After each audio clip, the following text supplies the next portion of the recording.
Nous allons ouvrir la Bible dans 1 Jean 5, versets 12 et 13. 1 Jean 5, versets 12 et 13.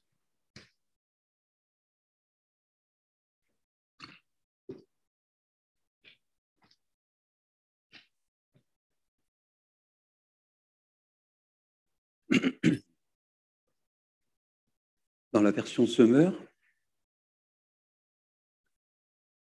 celui qui a le Fils a la vie. Celui qui n'a pas le Fils de Dieu n'a pas la vie.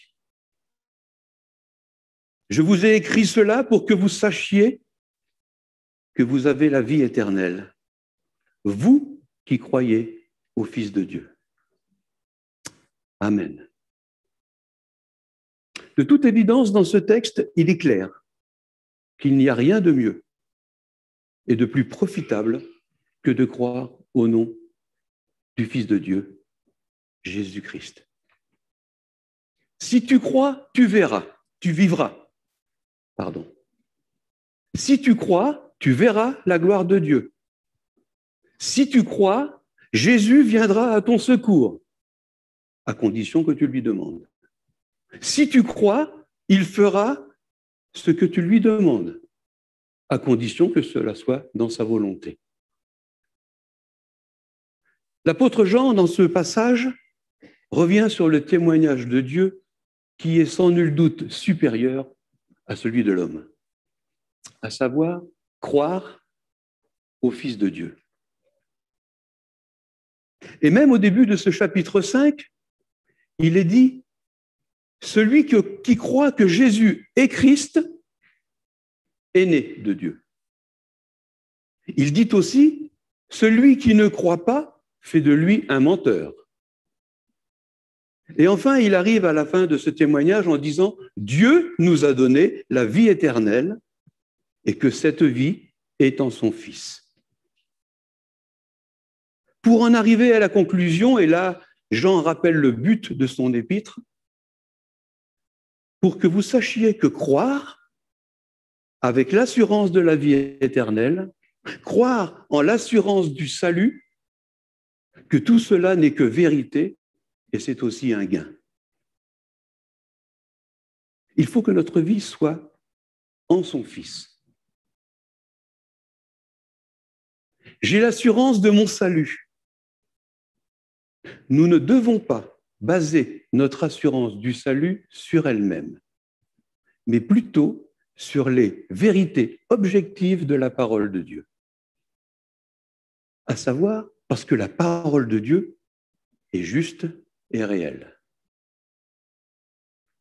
Et ce n'est pas non plus par notre propre expérience, non, que nous avons l'assurance du salut, mais par les promesses de Dieu. Cette vérité est traduite par la relation avec Dieu dans la confiance et dans l'assurance.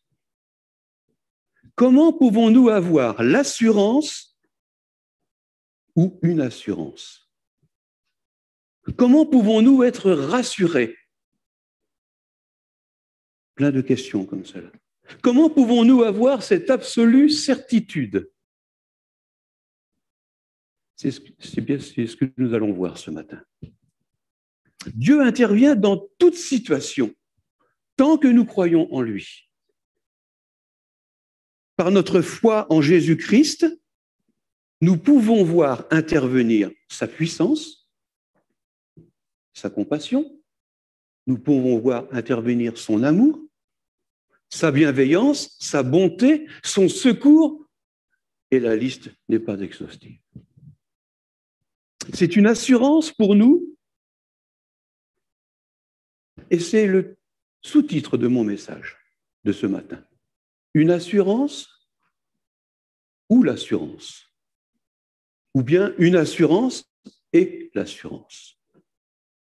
Je suis riche quand ma vie est puisée en Dieu, en Jésus. N'a-t-il pas dit « Je suis venu pour que vous ayez la vie et que vous l'ayez en abondance ». C'est une sécurité pour nous. Voyez pas? C'est une assurance à la vie éternelle. En Dieu, on trouve cette assurance d'être à l'abri. En Dieu, on trouve cette assurance d'être sauvé, d'être aimé, de persévérer, de trouver toute force nécessaire. Tout cela, on le trouve en Dieu. On trouve toute force nécessaire pour affronter les tempêtes que nous traversons. Parce que, je ne sais pas si vous, peut-être vous n'en avez pas, mais moi j'en ai des tempêtes. Et s'il y en a un qui était sûr, c'est bien l'apôtre Paul. Lui, il avait l'absolue certitude du salut, avec une assurance défiant toute concurrence. Et dans ce passage de Romains 8, par exemple, je paraphrase, il dit que l'amour de Dieu est une assurance certaine. Il ajoute aussi, si Dieu est avec nous, qui sera contre nous? Qui nous séparera de l'amour de Christ? Pas même la détresse, l'angoisse, la persécution, etc. Toutes ces choses, en toutes ces choses, nous sommes ou nous serons tous vainqueurs. Plus que vainqueurs même, il ajoute. Pour certains d'entre nous qui avons souscrit une assurance vie, ici, l'assurance vie qui en réalité ne sert qu'à celui qui reste. Lorsque le conjoint ou la conjointe est décédé, même si cette partie pécuniaire qui est restituée est certes une aide financière, rien, non rien, ne remplacera jamais la présence de mon Dieu, de mon Sauveur, dans mon cœur. Rien ne le remplacera dans son amour, dans sa profondeur, sa hauteur, sa largesse, sa passion pour nous, sa fidélité, sa bonté. Une assurance vie. Pour ceux qui parlent anglais, le mot anglais save, S-A-V-E, veut dire sauver. Et je me suis servi de ce mot, save, pour agrémenter mon message par un PowerPoint. Si tu peux mettre le PowerPoint, s'il te plaît, Esther. Aujourd'hui, il est encore temps de signer un contrat d'assurance vie, mais pas n'importe lequel.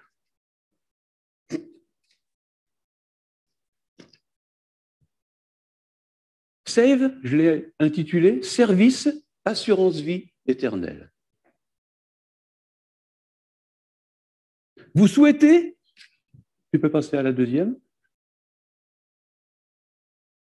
vous souhaitez souscrire à ce contrat Save et nous vous en remercions. Et nous sommes certains que ce contrat vous donnera entière satisfaction. Je vous invite à lire attentivement les termes et à le signer.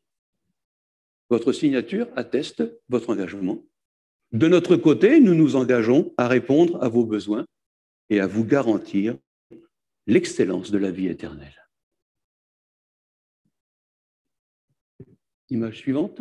L'engagement à Dieu.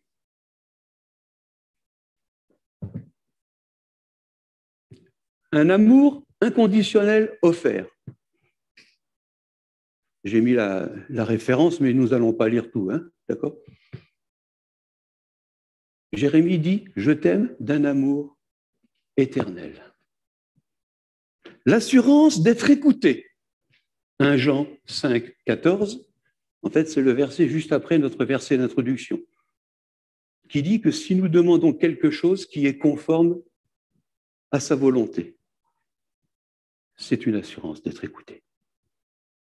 Garantir sa fidélité. Psaume 37, verset 28. Il n'abandonne pas ceux qui lui sont attachés.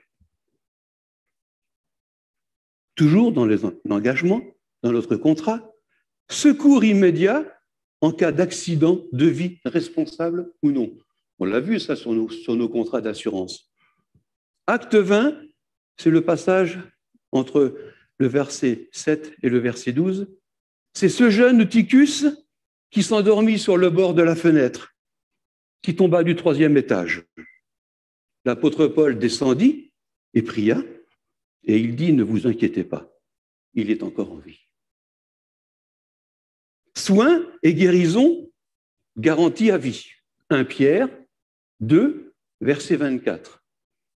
C'est par ces blessures que nous avons été guéris. Par ces blessures, je parle de Jésus. Jésus est mort pour nous. Il y a ce manuel à disposition qui est la parole de Dieu, la Bible, pour vous perfectionner au niveau du code de la vie et assimiler les détails du contrat. Caractéristiques de l'assistance au domicile, sur les lieux du travail, pendant les loisirs et activités personnelles, dans tous les moyens de transport, de jour comme de nuit. Coût de l'assistance offerte. Dieu a tout payé. Comment le contacter? Voilà. Simplement par la prière. Il est joignable 8 heures par jour. C'est pas mal déjà. Non, c'est pas ça. Je me suis trompé. 24 heures sur 24. 6 jours sur 7. Jamais le dimanche. Hein. Il se repose. Non, il s'est reposé le dimanche quand il a fait la création. Mais là, il est joignable 7 jours sur 7. Et aussi 365 jours par an. Et même 366, parce qu'il y a des années bissextiles qui arrivent. Coût global pour toutes ces garanties. Elle est offerte à tous. Jésus a tout payé d'avance. Amen. Puis, l'engagement du contractant. Le contractant, c'est nous. Mettre sa foi en action. Jean 11, verset 40. Si tu crois, tu verras la gloire de Dieu. Confesser tous nos péchés. 1 Jean 1, 9. Reconnaissons tous nos péchés. Dieu est fidèle et juste et il nous pardonnera. Se repentir et se convertir. Acte 2, 38. Changer d'attitude, changer de comportement au nom de Jésus-Christ et recevez le don du Saint-Esprit. Renoncer à pécher. Romains 6, 12. Que le péché n'exerce plus de domination sur toi, sur vous, sur moi. S'engager par le baptême, Marc 16, 16. Celui qui croira et sera baptisé sera sauvé. La foi, condition du salut. L'incrédulité, cause de la condamnation. Tel est le grand principe de l'Évangile dans son application à l'homme. Avoir de bonnes dispositions. Colossiens 3, 2. Tendez vers les réalités d'en haut et non pas sur celles qui appartiennent sur la terre. Offrir sa vie à Dieu. Romains 8, 13. Mettre tout notre corps à sa disposition pour faire ce qui est juste. Facilité, j'ai rajouté, facilité à rencontrer d'autres sociétaires, ici par exemple. Fait à Groyer, en 2 exemplaires, la date, nous sommes le, je ne sais même pas, ça passe tellement vite, le 4, non le 5, le 4, le 4, ouais, j'ai hâte d'être à lundi déjà. Le 4 juillet 2021, la signature de Dieu, la croix. Pas une croix comme ça, hein, une croix comme ça. Après, on peut mettre une croix si on ne sait pas écrire. Dieu, il comprend. Dieu voit tout. Les signatures de l'adhérence, c'est pour nous.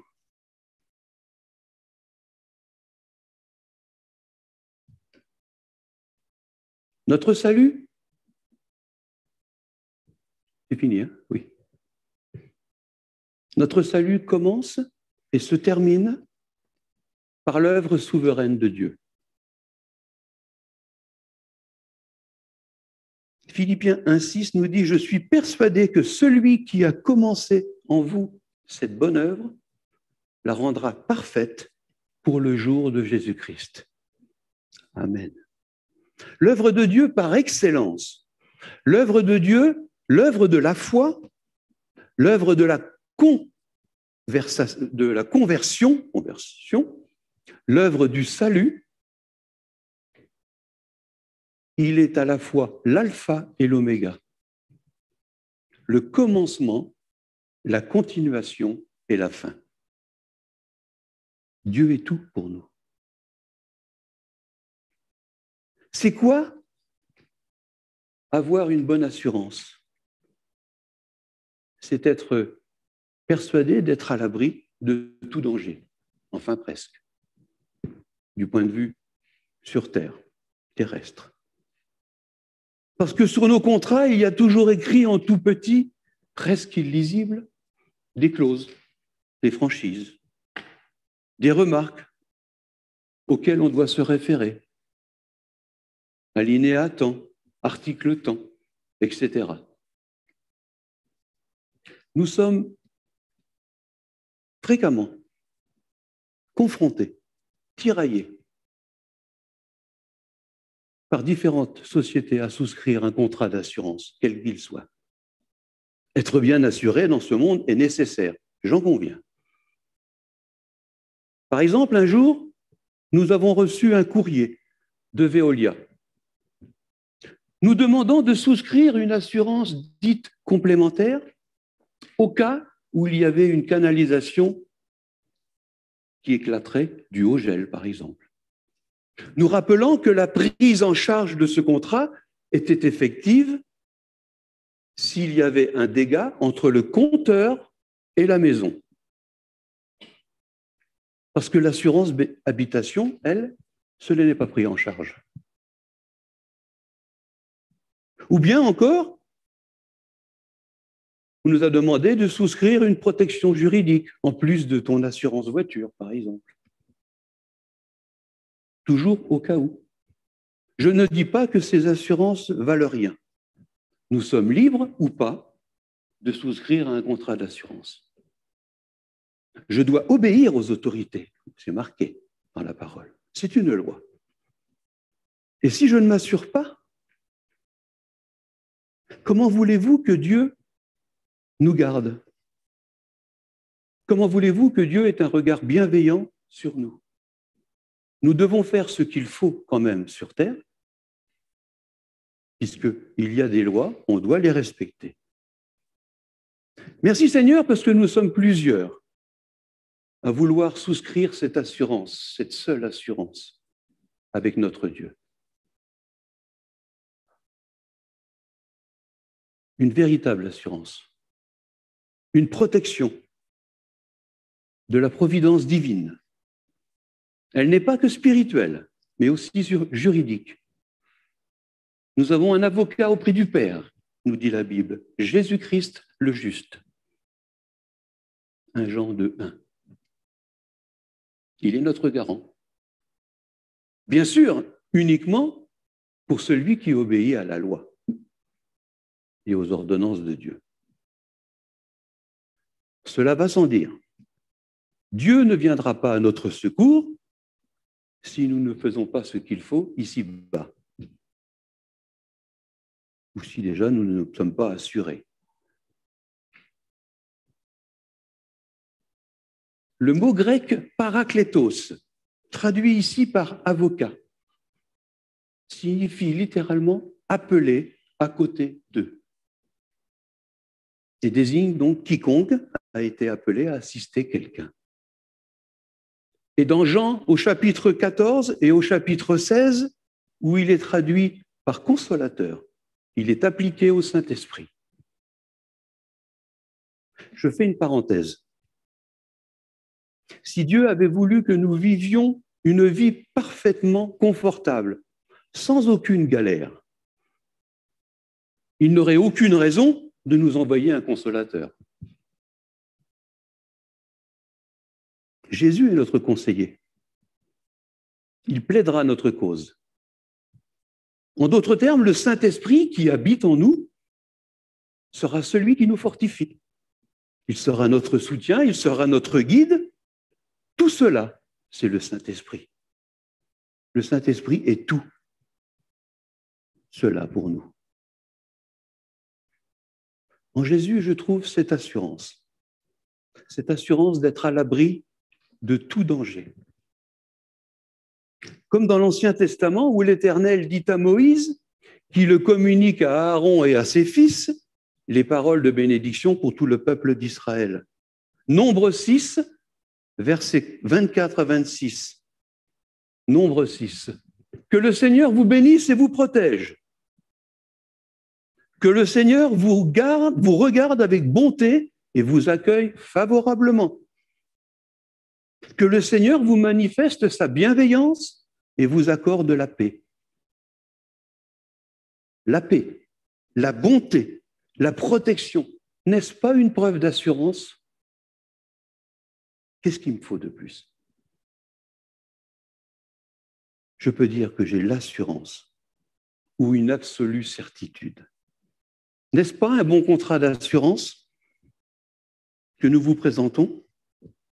À propos d'assurance, le contraire de l'assurance, c'est le doute, l'incertitude, l'hésitation. La foi est une ferme assurance des choses qu'on espère, une démonstration des choses de celles qu'on ne voit pas, nous dit l'Épître aux Hébreux, chapitre 11, verset 1. Nous devons être persuadés et confiants dans l'attente de voir Dieu exécuter tout ce qu'il a promis pour chacun de nous.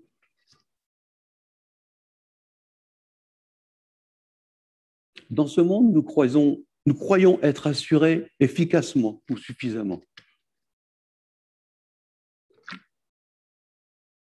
Non. Même en souscrivant une assurance ayant le top de garantie, le maximum de garantie.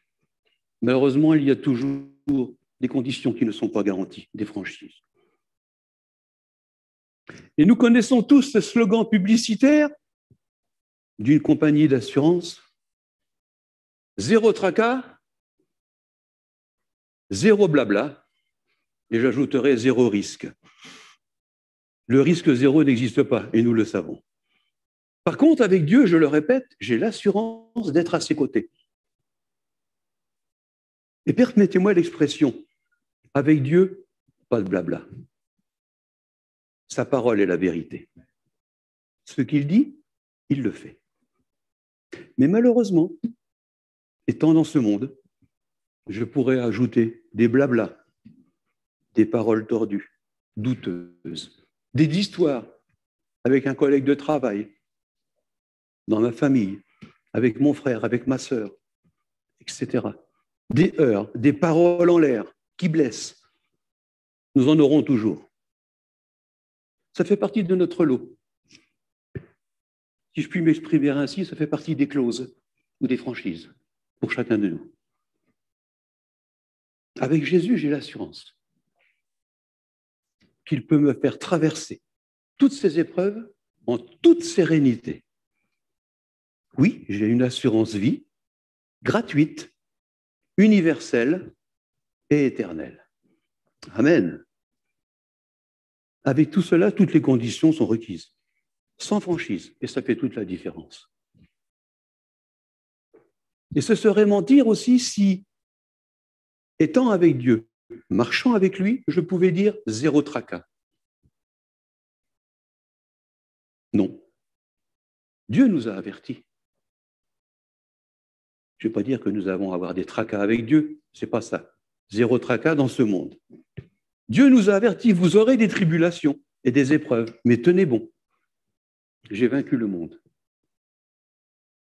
Non, cela ne nous empêchera pas d'avoir des tracas, mais ces problèmes, nous les prendrons différemment. J'ai l'assurance qu'il prend soin de moi. Amen. Il y en a de plus en plus qui roulent sans permis de conduire. Et même, malheureusement, aussi sans assurance.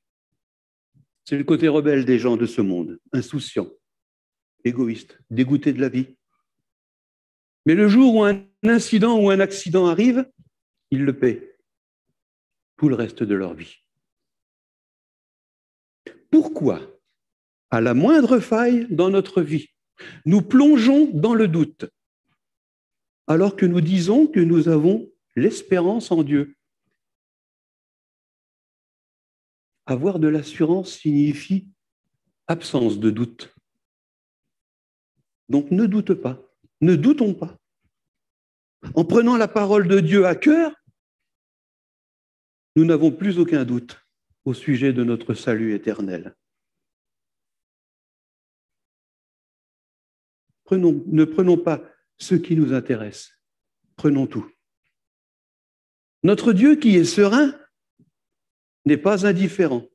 Il n'est ni anxieux, ni stressé, comme moi, comme toi. Car lui seul connaît la fin de notre histoire, la fin de notre vie. En lui, j'espère en lui, car l'espérance, c'est la certitude. Nous sommes quelques-uns, je l'ai dit, je le répète, à avoir souscrit une assurance vie qui est en fait un placement pour celui qui reste. À notre mort, à notre départ, pour la patrie céleste, et je l'espère pour beaucoup d'entre nous, c'est notre conjoint ou notre conjointe qui bénéficiera de ce placement. Cela reste néanmoins un bon placement pour la retraite, par exemple. Pourquoi aurais-je besoin de cette assurance avec Dieu? Pourquoi aurais-je besoin de souscrire ce contrat SAVE? Quelques réponses. Dans Psaume 27, au verset 1. Je crois que je l'ai mis, non? Oui. L'Éternel est ma lumière et mon salut. De qui aurais-je crainte? L'Éternel est le soutien de ma vie. De qui aurais-je peur? Oui, de qui aurais-je peur? Qui devrais-je redouter? Cette assurance, c'est la confiance en Dieu. La confiance envers Dieu. La confiance envers chacun d'entre nous, chrétiens. La force par la foi en Jésus nous soutient dans les moments d'incertitude et de mise à l'épreuve. Le Saint-Esprit nous donnera cette soif en Dieu et nous soutiendra dans ce monde de plus en plus difficile, de plus en plus pervers, de plus en plus tordu. Qui n'a pas besoin d'assurance dans les moments d'incertitude et de mise à l'épreuve? J'ai l'assurance veut dire que j'ai une garantie et que je suis sûr. À l'école, nous avons tous été jugés par des copains. On se fiche de lui, on se moque de son physique, de sa façon de parler, de sa façon de s'habiller, de vivre, etc. On est même étonné quand on répond avec franchise et vérité, comme si cela n'était pas normal. Le mensonge est tellement répandu. On est étonné également par notre capacité et notre sensibilité à réagir face aux problèmes ou aux réactions d'autrui. Alors qu'en réalité, on recherche le bien, on recherche l'amour. L'apôtre Paul proclamait le royaume de Dieu avec une pleine assurance. C'était notre message de vendredi. C'est une pleine assurance que de pouvoir écouter avec les yeux, ou regarder, ou lire avec les oreilles. Ne dit-on pas aussi que les yeux parlent?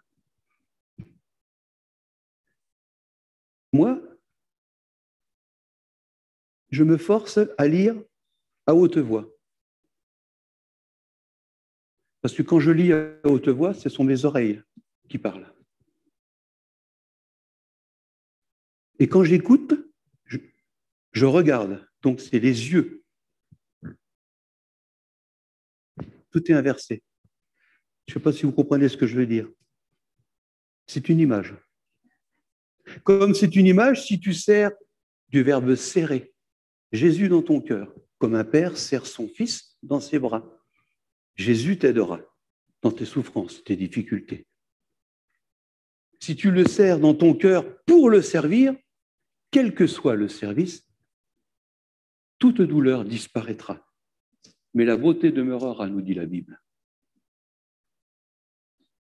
Dieu nous donne cette capacité d'exercer notre foi pour trouver la paix, pour trouver la joie et avoir un but, le but de notre vie.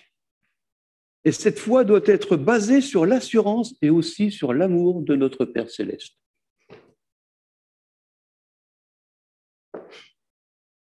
Comme Moïse qui a étendu son bâton de marche.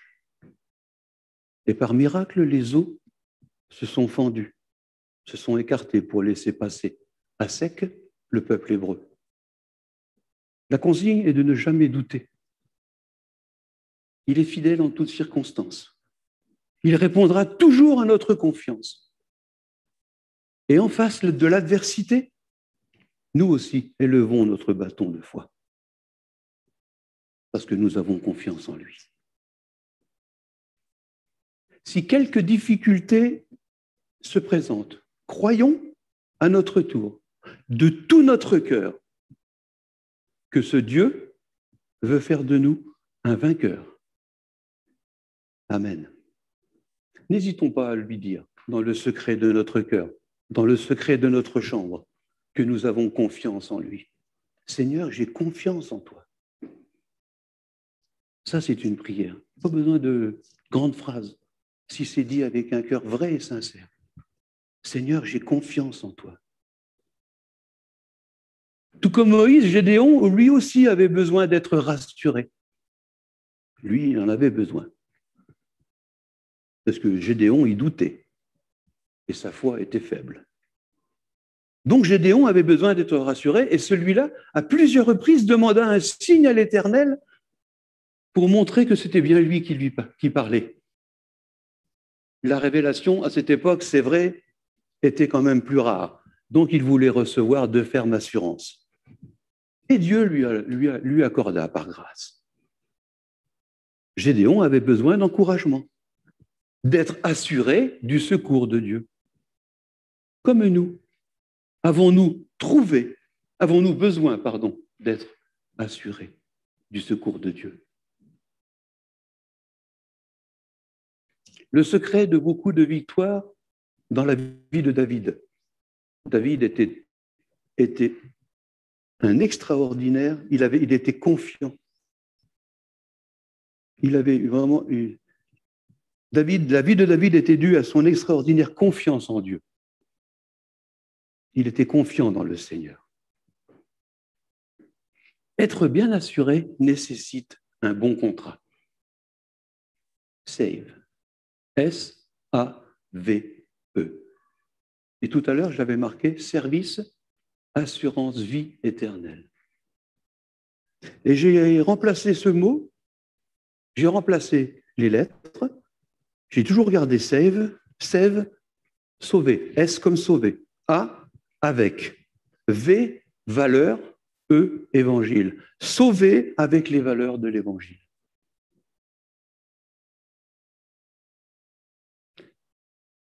Trois passages, Proverbes 3, versets 21 à 23, dans la version français courant.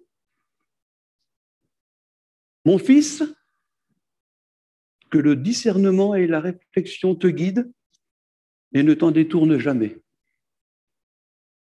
Ils te feront vivre une vie véritable et belle. Tu pourras avancer avec assurance. Aucun obstacle ne te fera tomber. 1 Jean 5, 14, nous avons auprès de lui cette assurance que si nous demandons quelque chose selon sa volonté, il nous écoute. Et enfin, Romains 8, versets 38 à 39. Romains 8, versets 38 à 39.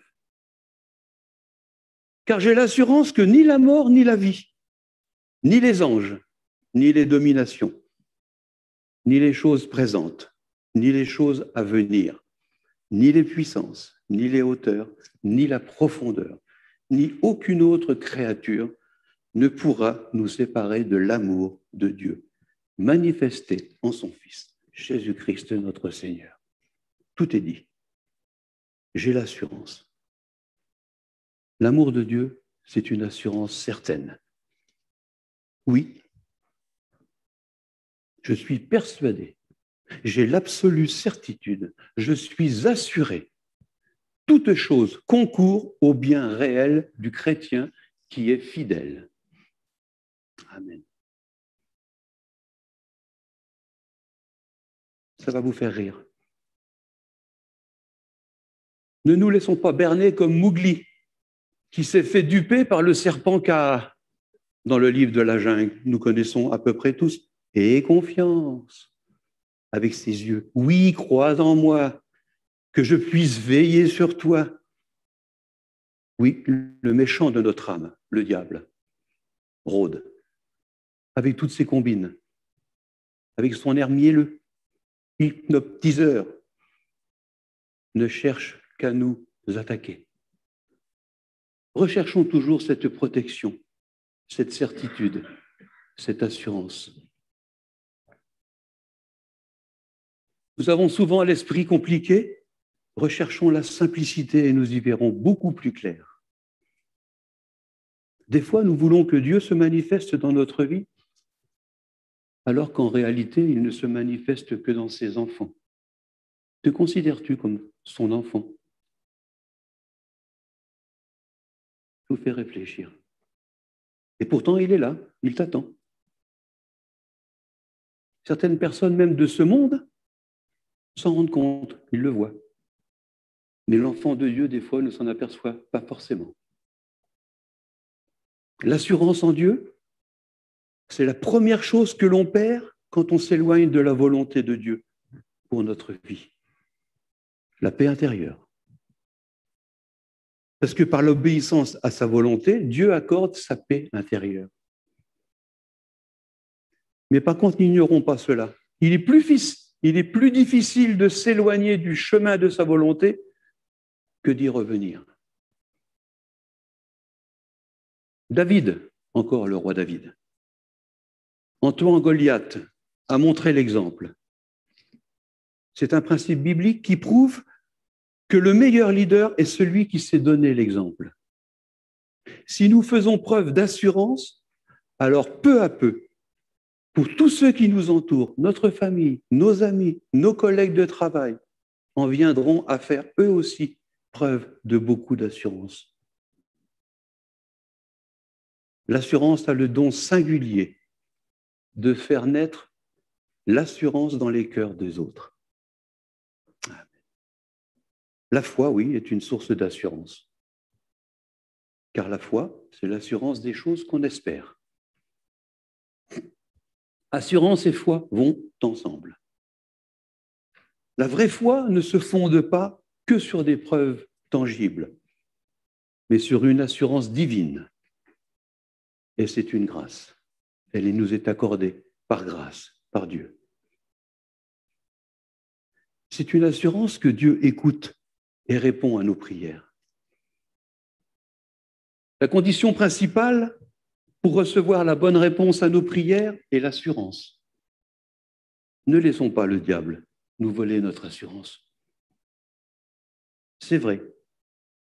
Avoir une bonne assurance, être bien assuré, rassure. Sur le plan matériel, cela a un coût. Dieu, lui, accorde l'espérance, l'assurance de sa protection. N'abandonnons pas notre assurance. Et je terminerai, je parlerai comme les jeunes parlent en disant, il assure grave. Laissez-moi vous dire, Dieu assure grave dans ta vie. Tu peux lui faire confiance. Et cela nous rassure. Garantir, certifier, sauvegarde ton identité. C'est la sécurité d'être dans la communion avec notre Père. Notre vie est transformée parce qu'elle s'est identifiée à celle de Jésus-Christ ressuscité. Amen. Êtes-vous prêts à signer ce contrat Save? Alléluia. Nous voulons te bénir, Seigneur, et dire du bien de toi, c'est vrai. Tu as tout, tu sais tout, tu fais tout. En toi n'est que bonheur, en toi n'est que paix. Même si les problèmes sont là, tu es là, Seigneur Jésus. Même si les difficultés sont là, oui, tu assures. Tu assures grave, Seigneur. Merci pour le message que tu as mis dans mon cœur. Je te prie, Seigneur mon Dieu, que nous puissions penser à tout ce que nous avons entendu, revivre des bons moments, peut-être les relire, peut-être que certains ont noté quelques versets qui leur ont touché. Oui, Seigneur mon Dieu, tu connais les cœurs. C'est toi qui diriges, Seigneur mon Dieu. Et ce n'est certainement pas moi.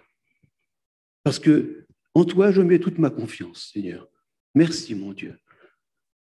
Oui, et je peux dire que je suis prêt à re-signer ce contrat avec toi. Merci, Jésus. Raccompagne chacun de nous à notre domicile, Seigneur mon Dieu. Que nous puissions avoir cette ferme assurance, Seigneur mon Dieu, d'être toujours à toi, avec toi, à tes côtés. Merci pour la journée que tu as faite. Et qu'importe pour demain, Seigneur mon Dieu. Tu as déjà tout prévu. Donc, merci, Seigneur. Oui, nous continuons. Parce que tu réponds à nos prières, dans les cœurs, qu'elles soient dites en silence ou qu'elles soient dites de vive voix. À condition, c'est vrai, que nous sommes dans ta volonté. À condition que nous voulons vraiment faire ta volonté. Oui, je suis assuré ce matin que tu es à côté de moi. Et par ton Saint-Esprit, notre consolateur, ô Jésus, manifeste les cœurs. Manifeste-toi dans nos cœurs, Seigneur. Béni sois-tu, Seigneur. Amen. Frères et sœurs, je vous souhaite